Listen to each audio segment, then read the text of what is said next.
judging anime swords based on how effective they'd be as swords. Her sword is essentially just a katana with the edge removed, which is really weird since katanas are designed to cut.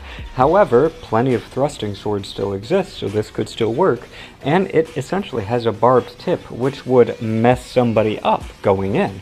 It would mean that it sucks pulling it out, and you might just lose your sword, but it would mess someone up. Future Trunks' sword is really short to be a two-handed sword, but still perfectly viable. These actually aren't too bad. They could be really good cutting blades. My biggest issue is that the grip is circular. Something like an oval would help you a lot more with edge alignment. With these two swords, the blue one is fine. I mean, the quillins are pointy, the tip is weird, but it would work. But what worries me is, where is the tang on this one up here? I'm not sure how solid the construction is. Anubis has a relatively typical Shamshir-style blade, but the quillins on the guard are pointing down, so they jam into your hand. It'd still be usable, but it would limit what you could do with it. The blade here would be usable. I could see it as an oversized Kriegsmesser. However, that guard is just... no, way too big. Why? This one's a wooden sword, so good for practice or blunt force trauma, but not really a sword per se. They call this one a sword, but it's like half of a lance, so no, not effective as a sword. Historically, we didn't have serrated bladed swords because a normal edge just cuts better. However, I can see this being interesting from a defensive capacity, kind of similar to how a flamberge blade works or a swordbreaker dagger works. However, I think it'd be better if he had one normal sword and one of these. That thing's too big to be a sword. Too big, too thick, too heavy, too rough. It's more like a large hunk of iron than a sword. I mean, what do you expect me to say? Do you want me to tell you that this is a practical sword? This one's just a regular old katana, except she has a batwing motif on the tsuba, which actually adds a lot more hand protection, so this is a good design. I mean, you could use it like a sword, but if we made one of these in real life, it would just be a display piece that nobody would take into combat. I know he has some other swords, but I saw this one and I thought that that was really interesting because it is a super big anime sword. However, I think it's just barely on the limits of what a human is physically possible of wielding. Now, not 99.9% of humans, but a small percentage of people could probably use this effectively. Does this one even have an edge? Her sword is a military saber. It's not specifically modeled off of any design, however, all the elements are there. And King Bradley uses the same kind of swords. This is a penguin in a top hat, not a sword? Why do swords from JoJo's always have parts from the guards that are pointing down to your hand, which would really limit what you can do? Although other than that, it's a functional blade. This is just like 50 blades duct taped together with belts? Just take one of them out and use it like a sword. This one from Goblin Slayer is really interesting because at first glance it doesn't look like a historical sword.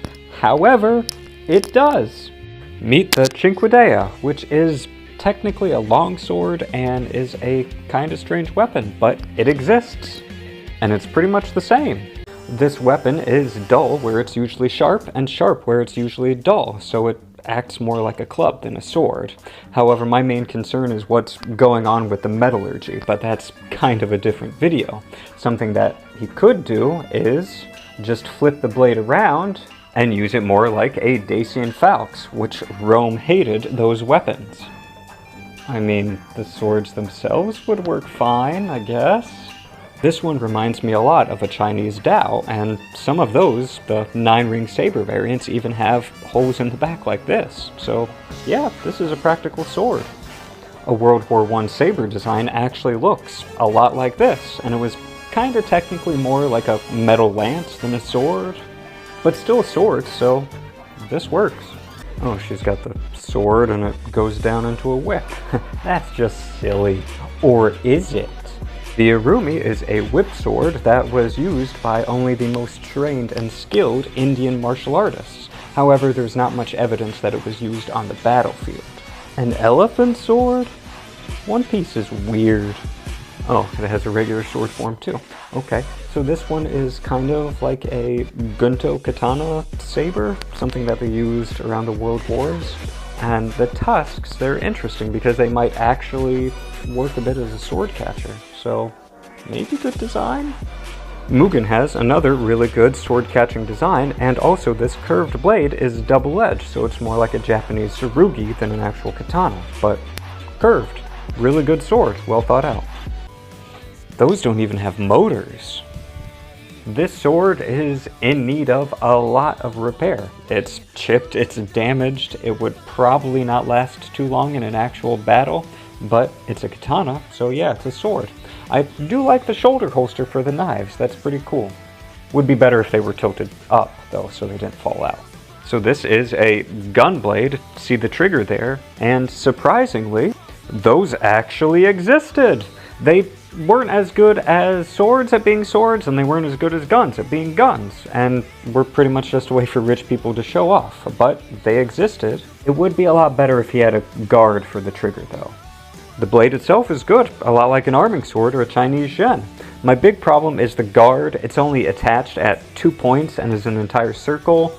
A few good hits and it'd probably break. This sword seems pretty oh, it keeps going. Could be an odachi. Somebody please tell me he doesn't use those like nunchucks. But, I mean, theoretically they could be good for weapons retention, so that way if he drops one accidentally then he still has a grip on it with the other sword dual wielding. But I can see it easily getting in the way. I don't really see anything to critique here. The crossguard, the wings, they're a bit more flashy than functional, but still probably perfectly viable. And the armor's surprisingly good for anime armor too.